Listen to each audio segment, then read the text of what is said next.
Welcome to the Midday Market Update for November 19th, 2020. My name is Kevin Hill. As always, here with Michael Vincent. Hey, welcome everybody. It's beautiful, what is it, Thursday? A beautiful Thursday here in Chattanooga, Tennessee. It is. Yeah. Heart of Freight Alley. Yeah, there's some high winds around the country and some snow and ice out in the mountains, which we'll get to shortly. But this is our twice weekly interactive show. That's right. So get on, on LinkedIn, FreightWaves LinkedIn, and on Facebook, get your questions and comments in, and we'll be happy to address those. Got a great show today. Who we got on? Got Steve Ferreira. Yeah, Steve Ferreira talking about his new FreightWaves TV show, Navigating B2B. And then we have your friend Tim Leonard. Tim Leonard, who is CEO, president at Velocity Transportation Solutions. Yeah. So talking about his transition really from CTO and data into operations and running trucking companies, and how data is the lifeblood of those. And he's had a couple of acquisitions this year, so we'll check with him on that situation, how that market's working with the acquisitions, right? So very interesting. Yeah, very interesting. That's the second half of the show, the second part of the hour. But first half of the hour's, news headlines for FreightWaves.com with our own Andrew Cox, and then the Freight Market Roundup with Zach Strickland, our Director of Freight Market Intelligence, and then our lead economist, Anthony Smith, talking about initial jobless numbers come out today. So it was a little bit higher than people expected, so we'll get his opinion on that. Okay. But let's kick it off over to Andrew Cox for the headlines for FreightWaves.com. Our daily newsletter. If you're not a subscriber yet, go to FreightWaves.com, subscribe there. Those should be hitting the inboxes of subscribers right now. But what do we have on the headline, Andrew? Story is over FedEx Freight. They lost a court battle over a dismissed driver. The $6.85 million award against the LTL division of FedEx comes after a lawsuit started over a seemingly innocuous event. David Goldstein, the defendant, decided not to shut a damaged trailer door because of concerns over his knee, which had undergone knee replacement surgery just a few years earlier. The payout the jury awarded to Goldstein includes $5 million for malice or reckless indifference to Goldstein's rights against discrimination under the Americans with Disabilities Act. There's also another $1.75 million in emotional damages, as well as $400,000 in past and future economic losses.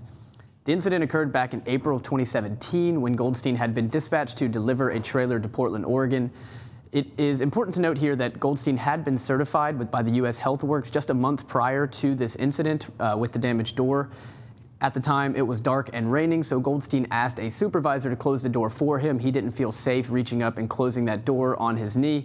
The supervisor came over and was unable to close that door. He then asked another supervisor, who said it, quote, wasn't his job to close the door. The next day, another supervisor combated Goldstein to ask him why the trailer wasn't delivered to Portland. Goldstein explained about the broken door, explained about the attempt by the supervisor, and also the refusal by another supervisor to even try. One thing led to the next, and within a couple weeks, Goldstein had been let go by FedEx Freight. Wow. And of course, FedEx Freight says that didn't happen, right? Yeah, of course. It's if you ask FedEx Freight, they say the events happened very differently, and that's not the order of events that occurred. But this is what the jury found, and they awarded Mr. Goldstein $6.85 million. Sounds like an experience I've had about a million times on an LTL dock, Kevin. You're telling us about the rolling doors and how dangerous it was right before we went on there. It happens all the time with those roll-up doors, and when those springs break or those cables break, that thing comes down fast. You will lose your fingers. So I can see that exact scenario what the driver just talked about and explained happening in my head 1,000 times in my history on the dock. So yeah, very dangerous. It's dangerous all around. Our next headline is update on Stop the Tires 2020, right, Andrew? Yeah, Kevin. Jeremy Rewald describes himself as a disgruntled truck driver who just wanted to create a platform where he and like-minded individuals could just vent about this year's presidential election. He also wanted to create a forum for drivers to share their concerns about President-elect Joe Biden's stance on transitioning to cleaner energy sources. He named the public Facebook group Stop the Tires 2020, shared it with a few trucker friends, and went to bed on November 6th. Rewald admits he wasn't prepared for what happened next. Jeremy woke up the next morning, Saturday morning, to see that more than 10,000 people had joined his group. He admits he didn't set out to start a trucker protest movement. Instead, he started the page just as an emotional response to watching the election results. Since setting up the page nearly 2 weeks ago, his group has more than 72,000 members. Still puzzled by how Jeremy's Facebook page continued to attract thousands and thousands of new members daily, his answer came more apparent when he was contacted by an alias from the Stop the Tires group who goes by Low Frank. Low Frank insisted to Jeremy that they promote a one-day nationwide trucker strike. Low Frank confirmed to FreightWaves that she set the Veterans Day strike in motion. She said that she is also involved in many other pro-Trump groups on Facebook. Jeremy said, "I knew that some people had infiltrated the group and hijacked our message, and that makes me sad because that was never my intention." Yeah, it's interesting. Low Frank may not even be a trucker, right? Yeah, I mean, it got infiltrated by so many people that using it for political reasons and et cetera. And it's kind of sad that you can't even get into something and express or start a group. You know, the social media and the Facebook and whatever, and not just Facebook, I would imagine, but it's very hard to control when you're got a group and a mission that's virtual, right? And pans through these different people. People hijack it and start changing the message. There was even somebody in there that claimed that they had 1,700 trucks and they were going to have a union meeting and shut down the trucks, and they got visited by the FBI or whatever, and finally admitted they don't even own a truck. They're not a trucker. Yeah, I think it ran up to 70,000, and most of those weren't truck drivers. It was people taking the opportunity. I think all of us would we'd probably make the same mistake if we did a Facebook group for a valid reason. We probably wouldn't understand that it could be overran by people with different agendas than we started out. So it's very, very believable. Yeah, absolutely it is. Absolutely. Yeah. Well, the guy's coming on and saying, hey, listen, I did do this and start this, but it grew out of hand. This wasn't my intention and so on. And by that time, it's grown so big. Even since then, it's 72,000, went from the 10,000 and he started trying to shut this down. It's still grown by 62,000 people, probably growing right now. Yeah, so it's part of the disinformation in some respects. What do you think, Andrew? Yeah, I mean, I'm glad to see Jeremy come out and say that this wasn't his intention, that his intention was just to create an open space. But maybe he shouldn't have made the Facebook group public, which allows anybody and everybody to join for the 3 days after until you change it. So next time, Jeremy and anybody else that wants to start a safe space for truckers to go and talk online, don't make the space public.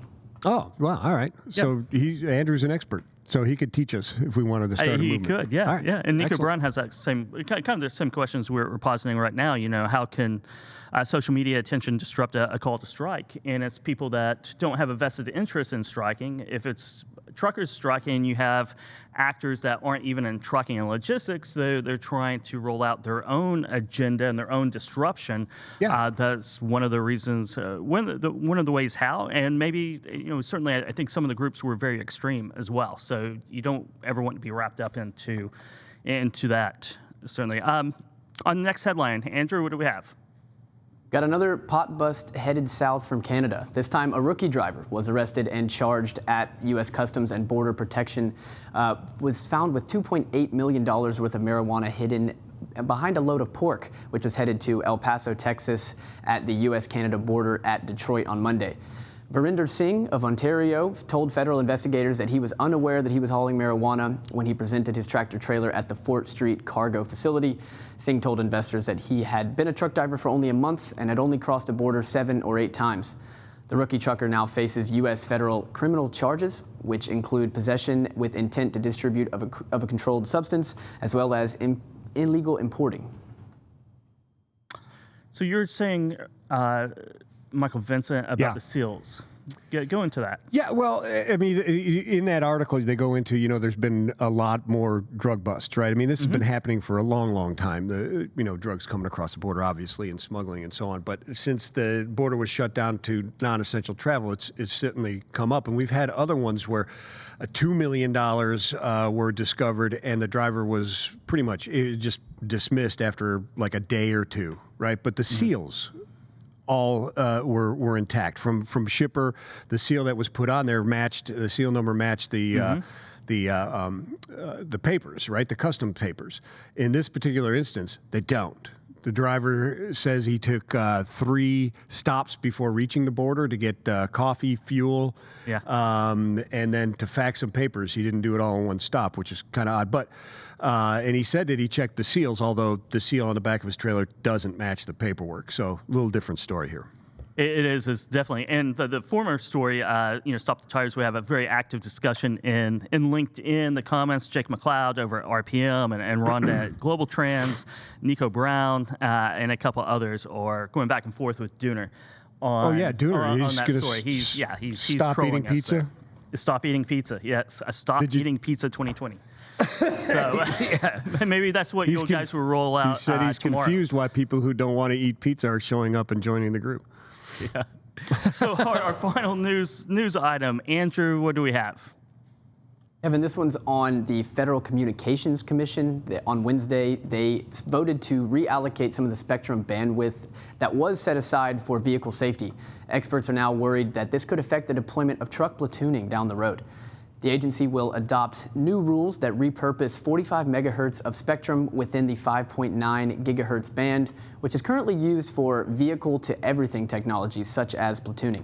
The new allocation is for unlicensed operations such as Wi-Fi. The FCC Commissioner Jessica Rosenworcel said that only a few thousand vehicles were actually taking advantage of the technology as a way of helping to prevent accidents. She also said by freeing up 45 megahertz of spectrum in the lower portion of this band, it will supersize Wi-Fi, a technology many of us are relying on like never before during this pandemic. But for commercial trucking companies that have been relying on the 5.9 gigahertz band for testing truck platooning, the FCC's decision could reallocate a significant piece of the spectrum, and that could be very costly. Yeah, those people that are testing it and producing those devices would have to reconfigure those devices for the different frequency, I guess. I guess is part of the issue, or they could continue using those, but run the danger of interference from sharing those frequencies, I guess, is what they're arguing. It is what they're arguing, and it's a little bit too technical for me to really jump in and offer my opinion. But that's that's what I gather from this. I get it. Wi-Fi is being restrained with more and more people working from home and in different locations. Wi-Fi bands are becoming clogged, so they're stealing from this, which is not being used right now, but in the future could be if platooning catches on, and potentially disrupt those because it could clog itself. By sharing those frequencies. So another problem in infrastructure.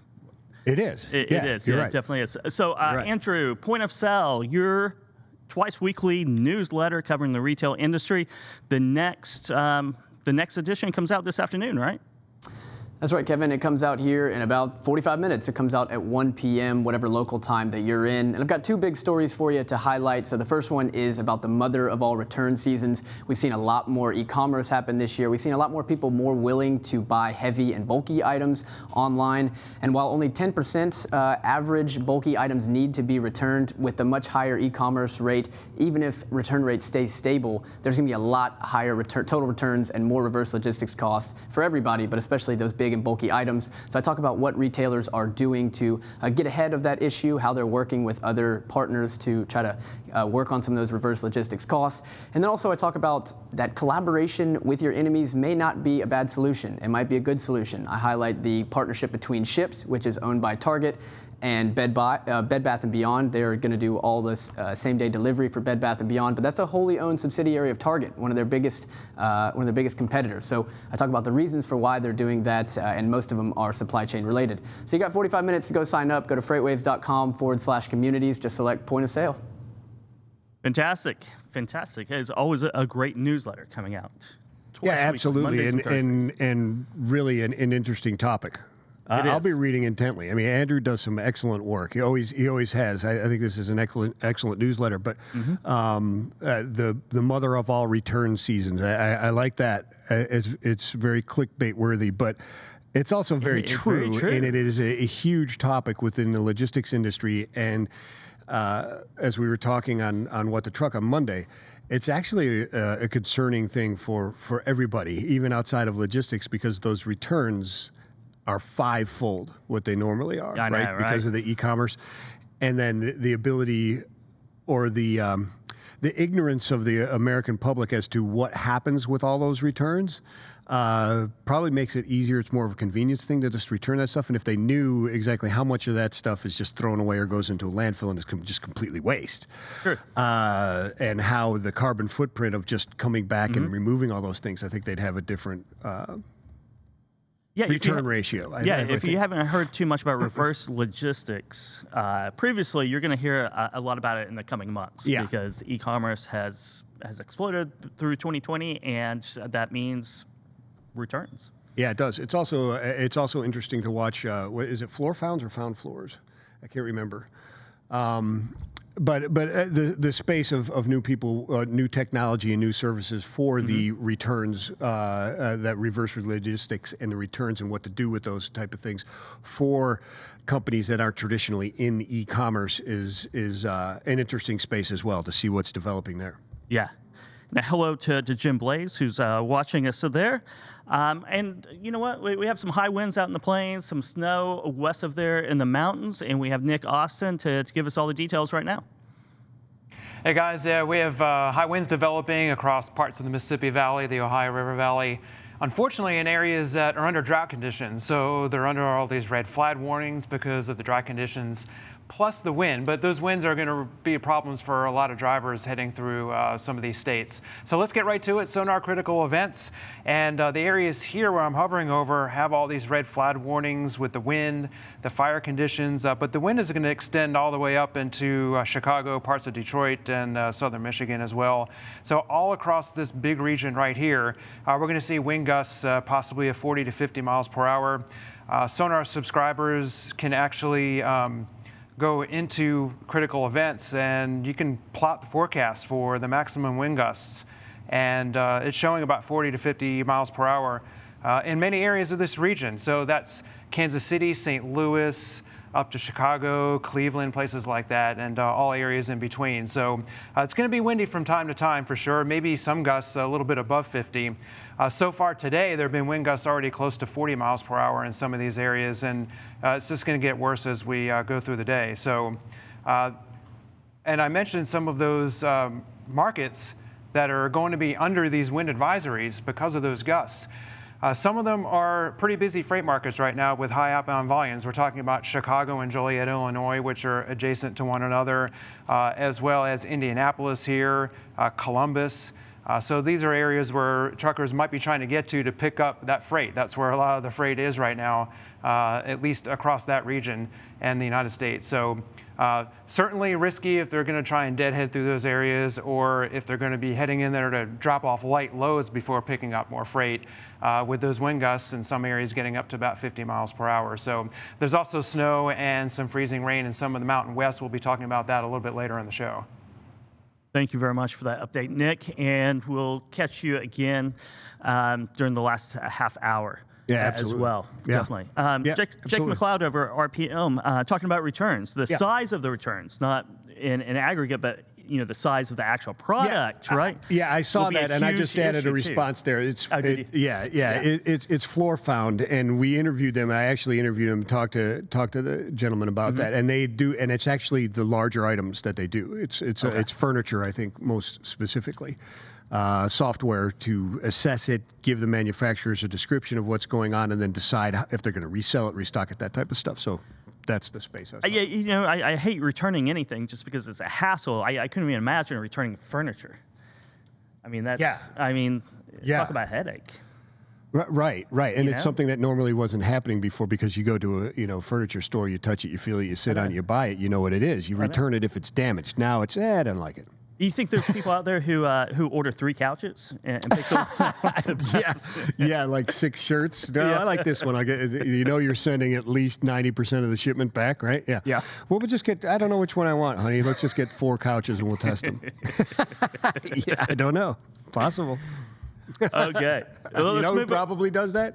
Who? Zach Strickland, I bet he does. He probably does. Yeah. Our director of Freight Market Intelligence, here to talk about the freight markets, and he's probably clogging up some capacity with all those returns that he's doing right now. All those couches he's returning. Zach? The return logistics that's going to happen after the holiday, I can only imagine, is going to get stressed. But The market itself, we're starting to see our tender rejection rates continue to just jump up there. We're starting to see the early signs of Thanksgiving and the holidays and those drivers coming offline. Outbound tender rejection rates up over 27% again. And it looks like that trend is probably going to continue into next week. I think that's a pretty safe assumption considering that every single year without fail it does, due to the fact that there's just not as many drivers available on the road. We talked about it a few days ago, how some of the tender rejection rates are a measure of carrier willingness to adhere to the contracted rates. So a lot of that is going to be absorbed into this, the rate already, and you're not going to necessarily see a giant spike like we did in 2019, where the rejection rates appeared to just spring off the map. But it is looking like we are going to see a pretty decent jump in tender rejection rates, which would be all-time highs if we do break over that 28% boundary, which we've never hit in the history of the tender rejection index. That looks inevitable at this point, and it probably will hit before we hit the holiday itself. Yeah, I would imagine it would. And the volumes are jumping up a little bit there, Zach, as well, starting to climb towards that 1,600 mark. Do you expect those to continue to rise throughout up into Thanksgiving and past? Yeah, I was looking at the customs and the imports here over the last week or so. I wrote an article about how the customs had been falling. Well, it looks like they have recovered significantly. I was talking to Greg Miller about this earlier in the week as well, and he thinks, or he knows that there's actually a lot of ships that have been stuck out in the water here over the last bit and have not been able to get unloaded. So a lot of those ships are now starting to get into the docks. Again, fueling that freight market demand out of the West Coast there that's been so active this year. So I think volumes are definitely going to continue to climb. I think there's still a backlog of freight that has not hit these DCs and some of these storefronts, even though we're not expecting a Black Friday event in the traditional sense as we would in the past. But there's still so much freight that has not been pushed into these DCs and fulfillment centers. And again, we're expecting record e-commerce demand. It's inevitable that the freight volumes are continue to climb, and they're probably going to stay high. We're not going to see that drop that we see after Thanksgiving necessarily. I think we're going to see, what we've seen with the tender rejection rates and everything. They've kind of been hovering. They go down 2%, they go up 1.5% type deal. The trend line has been very flat since early September, and really we haven't seen a lot of volatility throughout that, but I think that that's going to persist throughout the rest of the year. Let's switch over to the reefer market, and there's talk about the vaccines rolling out, millions of tens of millions of doses by the end of the year, and then moving into 2021, and it's pretty tight in the reefer market already. I mean, how's the vaccine going to affect capacity there? I don't know how much vaccine is going to be shipped on your traditional truckload of reefer, considering that the Pfizer version has to be at negative 94 degrees, which means there has to be tons of dry ice packaged around it. I think we're going to see a lot of that shipping on some smaller vehicles that can handle that, because the traditional reefer trailer, you can't really control the temperature throughout the entire trailer. But that being said, Moderna's vaccine doesn't necessarily have to be, closer to absolute zero to move. So I think there will be some impact, considering a lot of this reefer capacity is going to be diverted to the vaccine. Even on the stuff that's outside a truckload is going to be diverted to the vaccine, which is going to basically have this bleed-in effect to reefer truckload volumes in general, because they're not going to be able to get capacity in the traditional means that they were able to get in the past. So there is going to be a connection between the vaccine being released and that supply chain is already extremely stressed for anybody that needs temperature controlled movements. So there will be probably a pretty significant impact to reefer rejections, which are already at record high levels this year at 46%. 46%, that is an astronomical number. It's almost unbelievable. But thank you so much for the freight market update, Zach, and we'll catch you on the next episode. 46%. Yeah, and the other part of that is, the vaccine, but then, all the ancillary items that have to go with it. right? I mean, you need syringes and so on and so forth as well that are going to have to move You do. There's probably gonna be in record numbers as well. Yeah, and then there's probably there's spillover effect as well. With that, plus with taking capacity out of the carriers and modes of transportation that can actually move something that's near absolute zero. Right. Yeah, so absolutely. That has a knock-on effect with both, and we've talked about it before, with air feeding down to maritime, to trucking. It's one big network where if you get stressed in one mode or one region, it will spill over to other modes and regions. Absolutely. There's interplay between those different modes. There's finite capacity, I suppose. Yeah. is one way to put it. Yep. Definitely. So initial jobless claims came out today. They moved a little bit higher. What does that tell us, Anthony Smith? That's right, Kevin. So initial jobless claims came out today, and we saw that there was an increase for this latest week of initial claims for Americans throughout the country. And it's kind of worrying times because we're now, as you know, in this holiday retail buying season, and it's showing no signs of really coming down too overtly. We've seen slow but sure declines in continuing claims and initial jobs claims, but it's been stubbornly high overall. We're looking at this latest week. This is the first increase since October 10th, where we saw some upward movement in jobs claims, but still staying in that mid 700,000s mark, and not exactly what you want to see, especially in the midst of a pandemic, and certainly during this retail season when the consumer moves the economy here.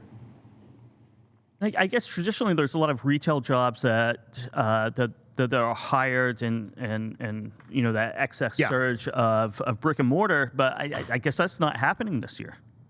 That's right. That's not happening that as much this year. And in addition to that, we're seeing a lot more states starting to shut down a little bit more state by state. I just heard that Las Vegas, largest city in Nevada, of course, shutting down operations recently, limiting activities going on there. So in addition to jobs claims going up, we're starting to see some more cases on the rise, and a lot of those areas start to shut down once more. Just heard word that New York City is deciding to close schools for the rest of the month, and sure to see a lot of other cities and regions with a lot of cases follow suit. Wow. Yeah. That's not good. Are you hearing anything? Is there any push on the stimulus that kind of got stalled with the election or anything like that?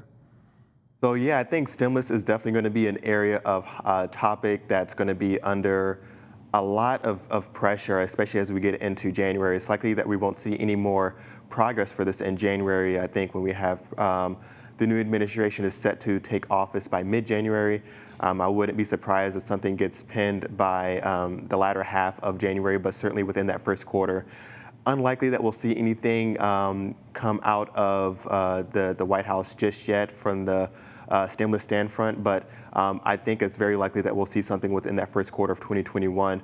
So it's just around the corner, but again, a lot of activity can still happen between now and December, and that activity doesn't necessarily have to be a lot of activity. It could be decreasing activity. What we've seen in overall retail sales was a slowing growth for overall retail sales, even though it's above year-ago levels. We're seeing some slowing overall growth with retail activity. So that's likely going to be the case as we get through November and into December as well.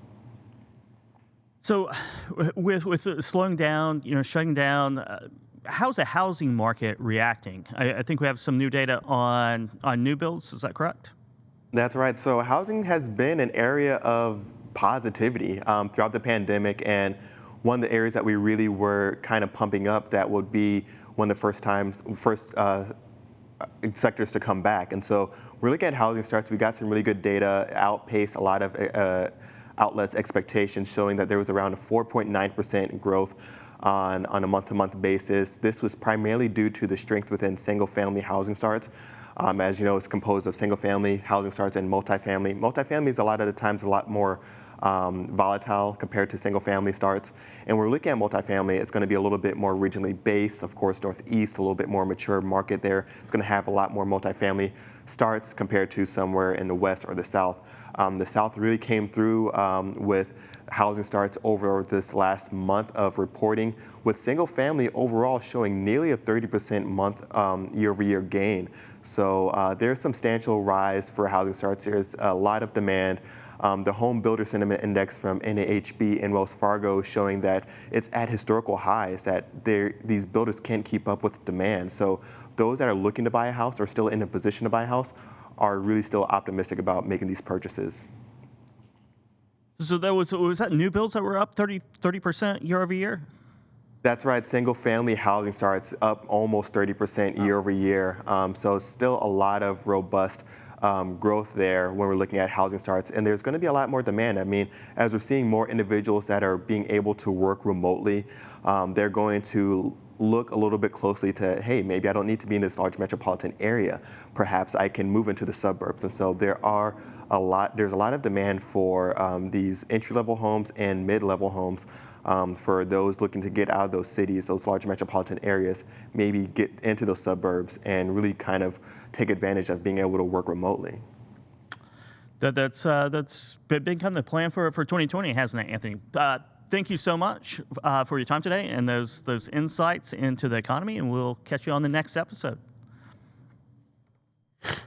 Yeah, interesting. We'll wonder what's going to happen with stimulus here in the first quarter. It's not a good sign with you know. It is. People keep on asking me about the first quarter, and I'm just like, I don't know what to say. We figured by now we'd almost have a grip on what's going to happen next quarter, but you know, it's the gift that keeps on giving, right? It is. Traditionally, it's a slow quarter anyway. Right. Let's move on. We got our first guest is Tim Leonard, who is the CEO president of Velocity Transportation Solutions. Tim, how you doing this afternoon? Well, I'm doing good, guys. I enjoyed the conversations I was hearing you guys talk about. I'm feeling the pains and the angst and the excitement all together and everything you guys said. So appreciate you guys having me on board. Well, thank you for being here. I did make sure that I'm also the senior vice president at Kleinschmidt for business innovation. So yeah, I got my hands full, kind of doing a couple different things. So. Sorry, I forgot that part of your. I got tired halfway through it. You got so many things going on. I just figured you'd fill that in for me. I appreciate that. Hey, can you give everybody, a background on Velocity Transportation Solutions, but yourself as well? It's pertinent to the conversation to know your background. Yeah, no, I appreciate it, guys. So, I won't go back to the military days, but after the military, I was joined Singular became AT&T as the senior director for analytics. After that, I had the pleasure of going and working at Dell Systems to design and build out the world's largest data warehouse at Dell down in Austin, Texas. Then I got to have a great honor of working at U.S. Express, mentored by one of the finest CEOs and presidents that were in the transportation industry, Max Fuller. Max actually was one of my forwards on the books, Secrets of an Analytical Leader. So great guy, great individual, great technician, technology, and a trucking guy. Went to, after that, General Motors, worked as an executive, designing out a lot of the data integration capabilities at General Motors. And then most recently at Trimble Transportation Systems as the executive vice president and CTO at Trimble Transportation's, formerly at TMW Systems. And then recently now as a senior vice president of business innovation at Kleinschmidt, designing out the brand new footprint for digital capabilities, as well as, like you guys had said, designing out a multi-mode company configuration over the last several years. Refrigeration, dry, flatbed, and then a brand new broker business. So we have all four modes of capabilities under Velocity. So Tim, you have a rich history in data analytics. How are you taking that and applying it to your new venture in trucking and the multi-modes?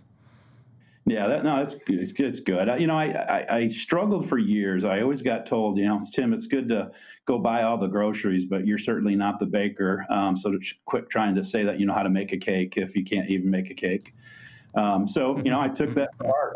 I kind of got, I'd go to conferences, Transport Topic was a good one. FreightWaves, was one of the original founders of BIDA. So I think when you look at what we're trying to do, I needed to do this. I needed to take the technology and the data that I knew so well And if I was going to put my money where my mouth was, I went out and helped design it. I work with a great individual, Damon Langley. Damon is a great individual that knows data well in logistics and space, and we work together on designing out huge opportunities within the modes of businesses. And so we took that and we started with one company several years ago, Kerrigan and Sons Trucking. It's a refrigeration and dry company. We do about 375,000 miles a month. To your point, we move everything: produce, chicken.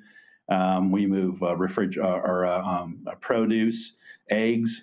So we haul a lot. And then the modes help me with the data pieces, because I always knew years ago that one vertical cannot support statistically. When you looked at data science work, I always found out that companies would slide on bad situations, hurricanes, COVID viruses, and if you depend upon one mode of operation, you're gonna sink. I mean, today, I know people don't want to hear this. The data is clearly showing you better know what your data knows. And what the data knows today is you better be investing. You better be getting with a good analytics platform. You better make sure that the data you've got, and right now, guys, is the best time right now to build out multi-mode capability, but also laying down a better technology. Technology is cold and calculating. It has no loyalties. So if it has no loyalties to it, you better know what your data is saying. And today, the data, whether it's through Sonar or other places, is telling you better be investing in building out a better transportation technology. You better looking at different modes. Yeah, really, really good insights there. So it's kind of, I look at you and what you're doing here, and it's kind of like the money ball, right? You starting logistics from the data side, and I love some of the quotes that you and I have had in private conversations. You called data the lifeblood of your companies, which I believe is true. And then you better know what your data knows, right?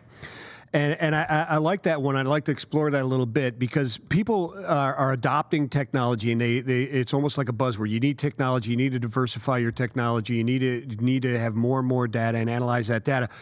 But there's a danger in grabbing all that data and then not utilizing it, or utilizing it improperly. How do you guard against something like that? And I think that's the thing is, and when you look at frictionless ordering process, at U.S. Express, we struggled with the ratios of dispatcher planners to drivers. CST today, I have one dispatcher with 35 trucks. And what we did is we automated it. I used the digital footprint of Kleinschmidt that basically allows me to get automation through EDI and straight into my proprietary TMS system, and then that enables me to actually design and build out orders that, if it reaches a 90% threshold, it automatically dispatches. And so now I've got one guy that basically doesn't have to sit there planning it, scheduling it, and all that stuff can be done through automation of the technology. But you know what it starts with, guys? It starts with good business process information. You got to know your business. You better know your customer relationships, the shipper capability, and then you design the technology out to actually work for you. So before we had 4 dispatchers and planners. Today I use 1 for 35. Now my flatbed business, I'd say 80% of all my orders coming in on my flatbed, I don't even touch it. Technology handles everything. But it starts with that good digital footprint and getting away from this manual processes, emails, faxes. None of that stuff is going to work in the next 5 to 6 years. So Tim, is it your thought? It sounds like it is with that. I know traditionally the traditional school is, multi-modes or almost different business models. Like van is very different from flatbed, and from the transit, from the customer, from dispatching. Is this something that, you were talking about your business process, your analytics, your automation? Is that something you're discovering how to bring those to more of a normal one business solution? Think of a database design, normalization on certain key attributes within a database structure. Customer is going to coexist no matter what type of business that you have in it, a relationship between customer and address. So now when you look at the modes of businesses, and what we discovered was certain data structures were the same between dry, flatbed, and refrigeration.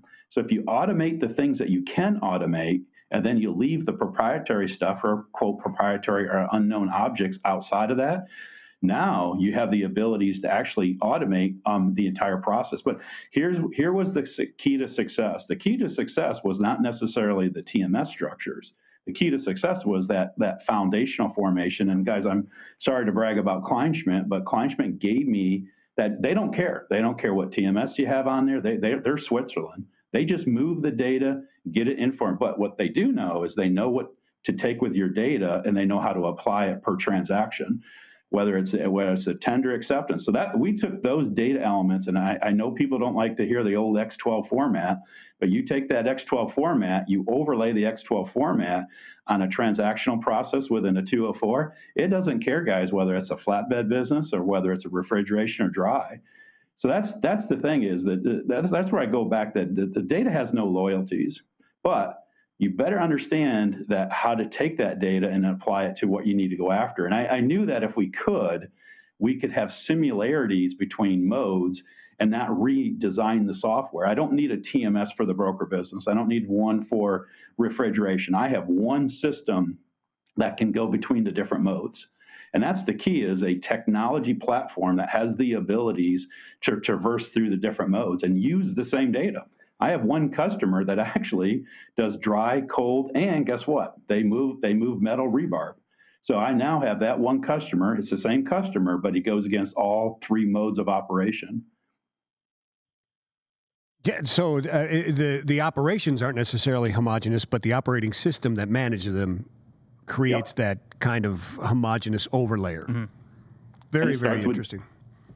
Yeah, the data was key, and stay out of the city. So when I designed the data science work at Trimble was key. I mean, when I started looking at the cities, when I started looking at different places, it's like, wow.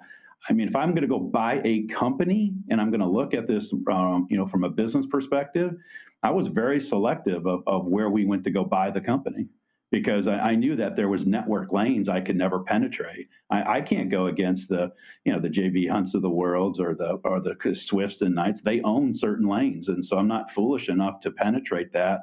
And I'm quite honestly don't want to chase the spot market. So control what you can control, and that data will tell you what you can control. But make no doubt about it, that data has no loyalties to it. You think you're going to penetrate a power lane, around the Chicago area, you better be able to accept the facts and adjust your business process and your plan around that. Excellent stuff, Timothy. Thank you so much for being on today. Before you go, can you give our audience, where do they go to learn more about Velocity Transportation Solutions?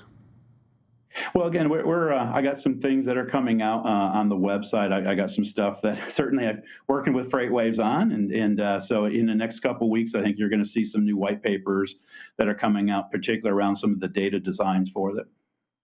Excellent stuff. Thank you so much, sir. You have a great day. Thanks, guys. Appreciate you.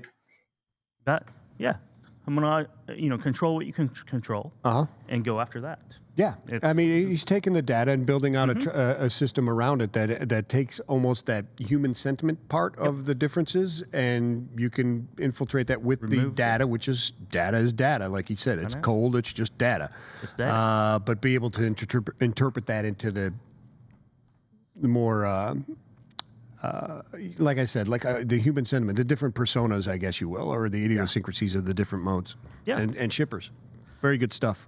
Great. And coming up, someone else who knows a little bit about data, especially financial data and billing and the Ocean side. It's our friend Steve Ferreira, the CEO of Ocean Audit and the host of the new FreightWaves TV show, Navigate B2B. How are you doing today, Steve? Oh, wow. It's so great to see you guys. Actually, I was expecting to hear that just beautiful bumper music for Navigate come on before you introed me. So I guess we'll have to wait for that tomorrow.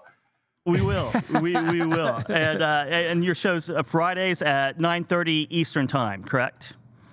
That's right. We've got a pretty great schedule, 9:30 to 10 o'clock. We've got some titans of industry coming on tomorrow, over the next few weeks. And the schedule tomorrow is going to be fantastic. Really great guest, Jay Mintzmeyer, the lead researcher for Value Investors Edge, probably the #1 analyst in ocean transportation, shipping stock analysis on the planet. Can't wait to talk to him.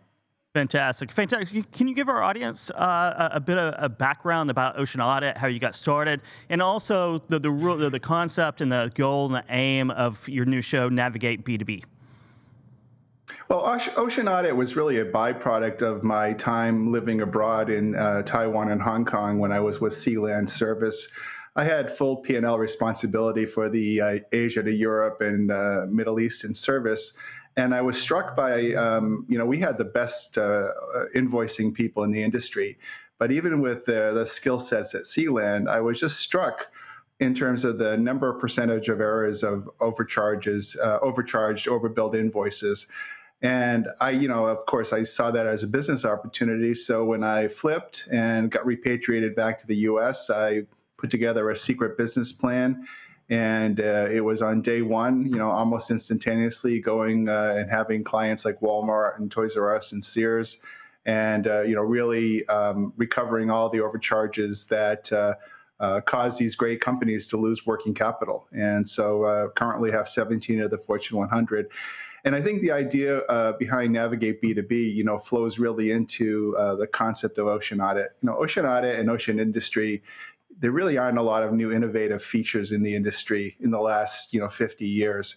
And I think one of the things I wanted to do with Navigate B2B is I wanted to not only bring a new slant and twist to the way I present data to the public on ocean freight, such as what Amazon's doing. And if we have time today, I want to talk about some of the record-setting stuff I'm seeing with Amazon Logistics. But the point on Amazon B2B, Navigate B2B, is it's really about developing your own personal B2B persona, as well as developing a company's B2B persona. So I'm a lot more in terms of, I think, the entrepreneurial side of me wants to be able to help develop people within logistics and non-logistics B2B services to help deliver those killer pitches and cold emails and closing deals. And that's what we're going to try to do on Navigate B2B, is have a good mix of guests within the industry, but also in the B2B space. Yeah, definitely. We had Steve on Put That Coffee Down not too long ago, and we talked about his killer PowerPoint slide decks, which are it's a prototype for any salesperson out there.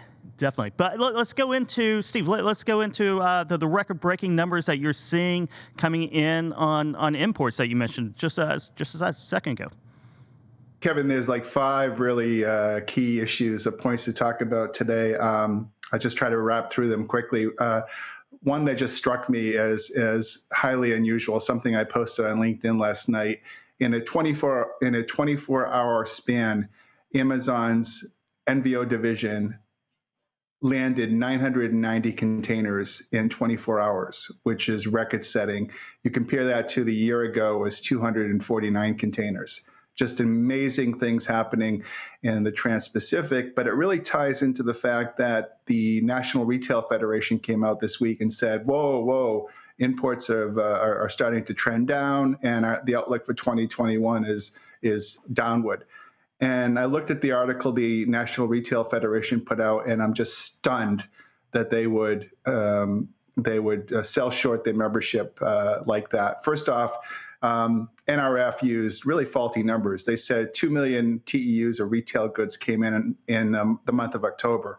Well, 2 million TEUs of goods came in, but it's the total market, chemicals, automation products. That wasn't 2 million TEUs of retail products. And so the point I wanted to make on the Amazon is that we're still seeing record-setting numbers for retail-styled commodities.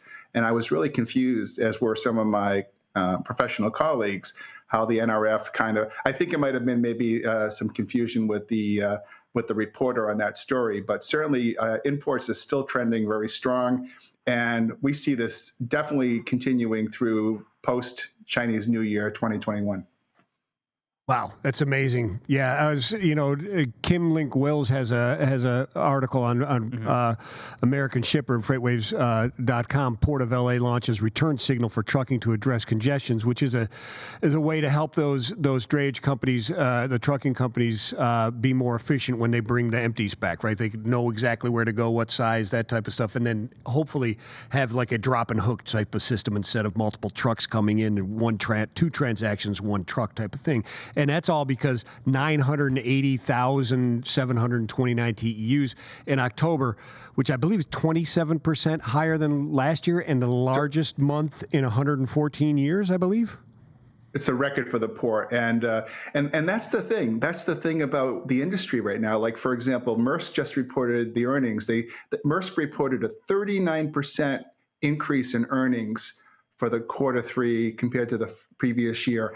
And their forecast for Q4 is much better. Yet, the Maersk stock, as it trades over in Copenhagen and in ADR shares here, the stock got hammered, was down 4%. The reason why is that the analysts said, well, the volume's way down. Of course the volume's way down. We want that down. When I say we, I mean, it's the way that the ocean carriers are making money by handling less volume at greater rates. You start bringing in potential new builds and new vessels, and then you'll see those rates go plummeting, right? However, there are no ships to be had, and we're going to cover some of that tomorrow in the show. There were absolutely no ships to be had. There are no containers to be had. Everything is sold out. But Maersk made more carrying less volume because of obviously the freight rates. So Steve, we were talking about Q1 2021, and we've been getting a lot of questions and certainly we're coming up with our concept of what Q1 2021, but it sounds like you're very bullish on the first half of next year. Oh, let me tell you, I highly believe that we'll probably have an extra surprise, and we'll see this surge actually carry in until the beginning of Q2 as well. As a matter of fact, we may not really miss a beat. If the vaccine goes off according to plan, it's going to change the euphoric nature of how consumers buy, right? And I think that right now, we're going into another lockdown, right, in some states. So we're going to have continued purchasing power. We're going to get the stimulus, and I don't even see a yellow light right now. Wow. Yeah, I think the only yellow light that I see that I can come up with right now is if the vaccine comes out, people feel safer to get out. A lot of that mix of spending will go back into entertainment and travel and kind of intangible goods. But that's the only real warning sign that I see out there that I can describe right now. But thank you so much. Go ahead, Steve. I'm sorry. No, go ahead. No, I was just going to say it really does come down to what the consumer behavior is on goods versus services, and time will tell. But I think right now, the market pipeline is so saturated, and the order books are so heavy with the retail goods that we don't see any end in sight. So we'll keep an eye on that and keep reporting that on our Navigate show. I want to thank you guys for having me on today. You bet. How does our audience reach out and contact you directly? Yeah, the best way is probably through LinkedIn, Steve Ferreira and Ocean Audit. You can just kind of do a search on me there, or stevef@oceanaudit.com. Thank you very much, Steve. And catch Steve's show here on FreightWaves TV tomorrow, every Friday at 9:30 Eastern Time. That's Navigate B2B. Having your own business marketing persona is so important. I'm so glad that Steve is on FreightWaves TV talking about that. Excellent stuff. Excellent stuff. It is excellent stuff. Let's take a second swipe and look at the weather right now with Nick Austin. I want to give shout outs to a couple of folks who are watching the show right now. Nico up in the DC metro area, he says it's in the 50s up there, which to me sounds pretty nice for this time of the year, but he says it's so cold. Maybe he's originally from the south, I'm not sure. But it's in the 50s up there, and luckily not big snow or anything happening up in DC. But Rhonda from out in the Phoenix area says it's going to be about 90 out there today. That sounds pretty good to me. But then it's going to cool down the rest of the week to the low 80s. She says she's going to have to layer up at that point. So, all kinds of perspectives on the weather happening out there.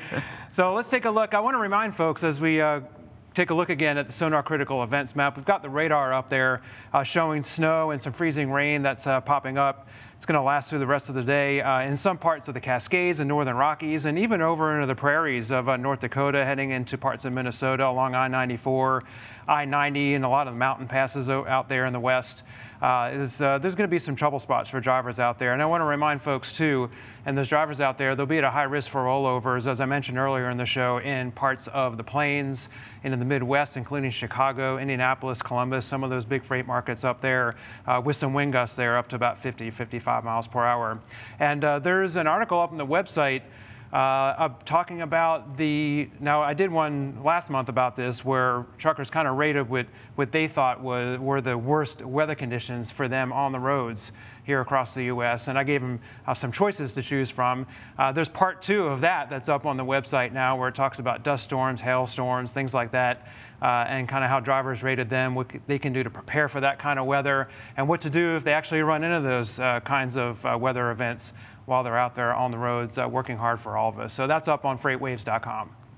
Yeah, definitely. I love your articles, Nick. You give really good advice on weather conditions. What are some of the other articles that you're working on right now that people will see on FreightWaves.com shortly?